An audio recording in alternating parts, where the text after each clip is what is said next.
आज जिस दौर से हमारा देश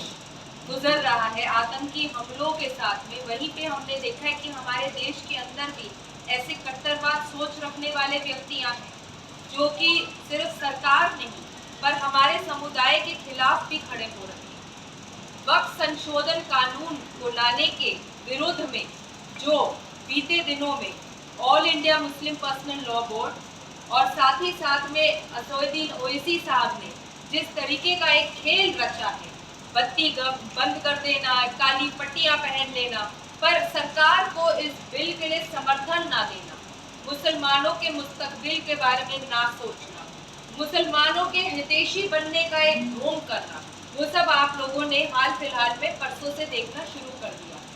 बात कह रही हूँ, एक सच्ची बात कह रही हूँ और मैं खुल के सामने आ रही हूँ और आपके सवालों के जवाब दे रही हूँ और तर्कों के साथ जा रही हूँ। जब मैं जेपीसी के सामने भी गई थी तो 36 मेंबरों के सामने मैंने अपने तर्क रखे थे, जहां मैंने 3.5 घंटे अपने हर एक बात को पुरजोर तरीके से जिम्मेदारी से बोला था। बिल्कुल उसी जिम्मेदारी से मैं आज चाहूंगी कि आप लोगों की मदद से ये बात आगे पहुंचे, क्योंकि आज तक मुस्लिम समुदाय में ये नहीं पता था कि वक्त से उनके लिए क्या अच्छा हो सकता था। उत्तराखंड सरकार ने वक्त में जो आप मुद्दे पर चर्चा कर रही है, उत्तराखंड सरकार ने कितने ऐसे गरीब मुस्लिम लोग हैं जिनसे वक्त के माध्यम से उनकी मदद की या उनके उत्थान के लिए कोई कार्य किया? मेरी जानकारी के तहत एक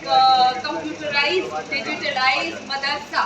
जो कि वक्त के जमीन पे मदरसा बना है, उसकी शुरुआत करने जा रहे हैं, कर चुके हैं और साथ ही साथ में उनके यहाँ पे खुद के बोर्ड में डेटा कलेक्शन का कार्य शुरू हो चुका है, जहाँ से ये पता चलेगा कितनी जमीनें हैं, कितने जमीनों पे क्या कार्य हो रहा है, उसकी कितनी आय आ रही है, कितना खर्चा हो रहा है। और साथ ही साथ में हर एक जिला प्रशासन के तहत ये एक ब्यूरो का कार्य शुरू हो रहा है, जहाँ पे डिजिटलाइजेशन, आंसरेबिलिटी, ट्रांसपेरेंसी और साथ ही साथ में और क्या बेहतर कार्य किस जिला में हो सकता है। अगर इस जिला में मदरसा है और स्कूल नहीं है, अगर मदरसा है, स्कूल है, पर कोई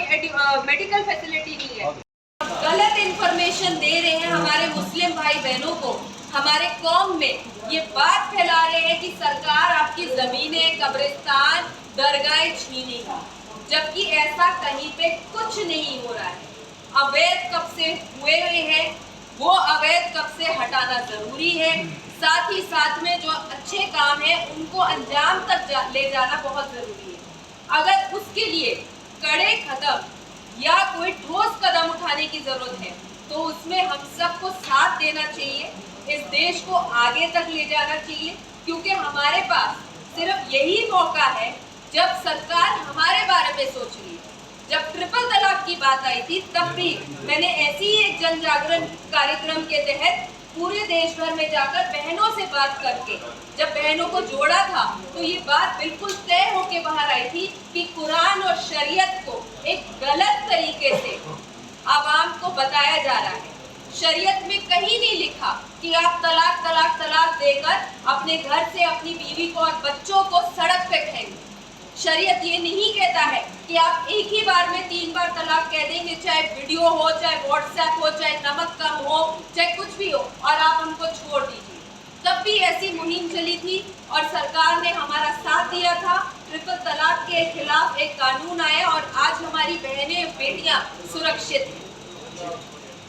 आप सबका बहुत बहुत धन्यवाद। अगर आपके कोई भी सवाल है उनको मैं अभियान के तहत आम जनता तक ये बात ले जाना चाहते हैं कि जो वक्त संशोधन कानून है जिसके ऊपर इतनी चर्चा है, उसको लेकर बहुत से राजनीतिक दल हैं और पार्टियां हैं जो गलत बातें, अफवाहें फैला रही हैं कि वक्त ना तो आपका है ना तो मेरा है, अल्लाह के नाम की एक प्रॉपर्टी है, अल्लाह के नाम की चैरिटी है, जिससे अच्छे और सही कार्य होने चाहिए थे जो कि नहीं हो रहे थे। ये वो राजनीतिक दल है जो कि लैंड माफिया के तहत लैंड माफिया बन के उन्होंने वक्त की जमीनों के ऊपर कब्जा कर रखा है, मुसलमानों को उन्होंने वोट बैंक के तहत इस्तेमाल किया है और वो चाहते ही नहीं है कि मुसलमान अपने हक के लिए आगे बढ़े और लड़े और उन सारी चीज़ों के ऊपर उनके आगे वो बढ़ के इस देश को प्रगतिशील की तरफ लेकर जाए।